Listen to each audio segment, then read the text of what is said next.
Let's improve the surface finish of a polyurethane mould casting. Let's go. So my wife kindly pointed out that this Goblin Troll Squish does not have a very good surface finish on the head or on the feet. Now we know that we pour this from above and that the feet are the last things to pour. However, the head is the first thing that is poured.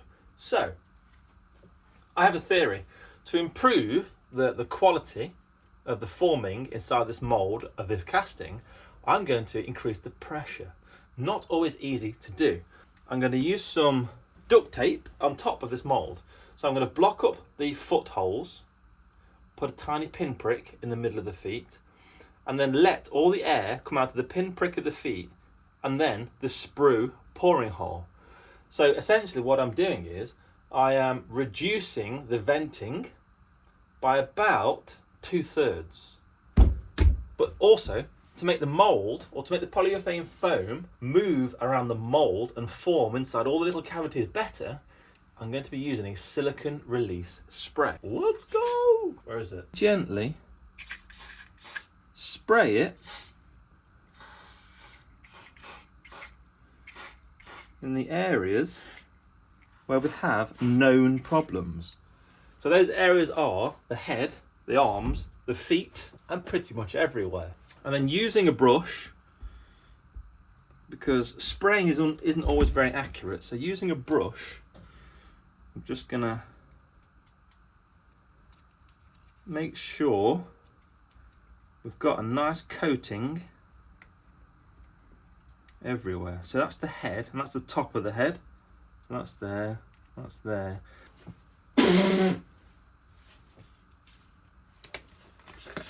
You see people blow down gloves, don't you, just to make them go on?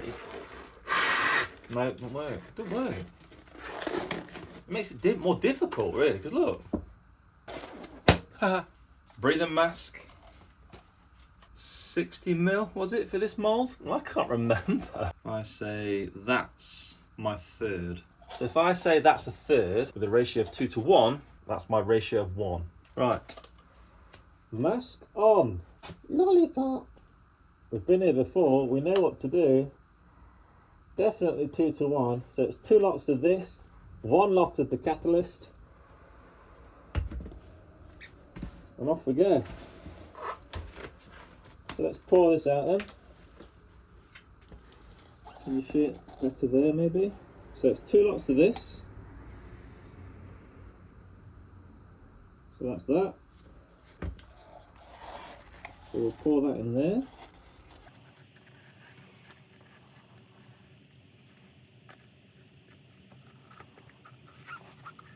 This is the mixing tub. Mixing tub. So again, another lot. As far as ratios go, we have our 2, and that needs to then go in here.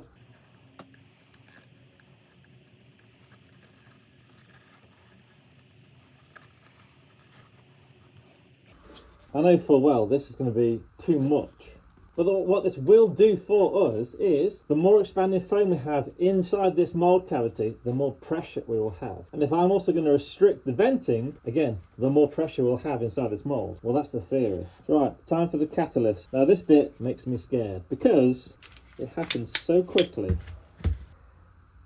Now I have got residual in the cup. So straight away, the chemical reaction is starting to happen. So I need to get this inside this cup as quick as possible.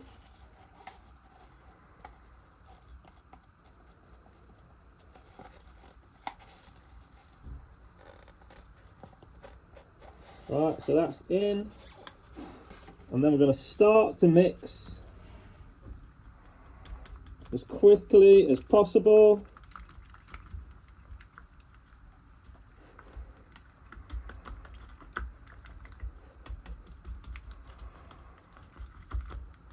That's it. We're going to pour in the difficult places, so like the face, the hands, So that's in there. We're going to close the mould. We're going to pour some, oh my days, that was a lot. Pour some more in. I've made a mistake, but it doesn't matter. Let's just keep pouring. Keep pouring.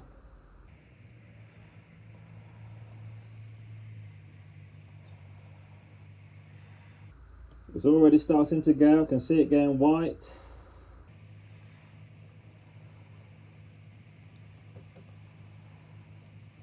The bubbles are coming. Look at the bubbles, right. Time to move.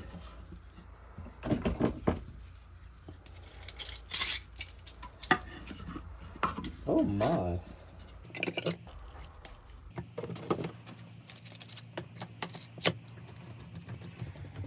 Well, this didn't go very well, did it? I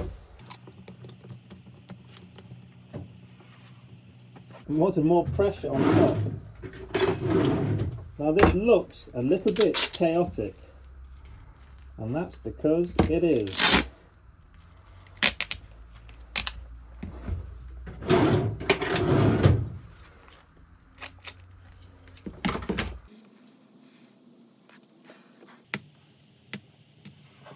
Forcing all the air back into the mould.